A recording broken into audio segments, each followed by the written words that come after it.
Inutusan ni DENR Secretary Roy Cimatu ang pinuno ng bawat rehiyon na namamahala sa Environmental Management Bureau na paigtingin ang pagresolba sa mga bukas na dump site sa kanilang lugar.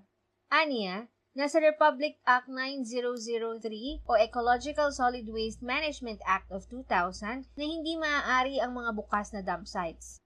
Kaya naman upang iselebra ang ika-20 anibersaryo ng isabatasang RA 9003, kailangan daw isara ang natitirang open dump site sa bansa bago matapos ang Marso. Dagdag pa niya, ang mga nakaraang inisyatibo tungkol sa isyung ito ay naging dahilan sa pagpapasara ng nasa 38 dump site sa iba't ibang rehiyon. Sa kasalukuyan, mayroon pang natitirang 170 na kailangang maisara bago matapos ang Marso upang maging matagumpay ang layunin ng DENR.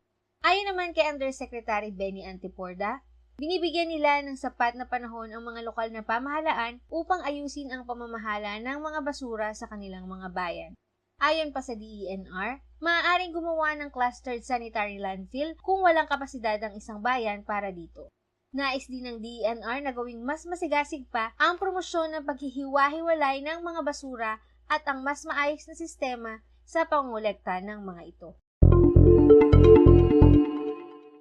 Kaugnay pa rin sa balitang basura, may plano ang DENR na magsagawa ng karagdagang konsultasyon ukol sa mga produkto at pambalot na nakakasama sa kalikasan upang mabuo ang Non-Environmentally Acceptable Products of Packaging o NEAP list ng bansa.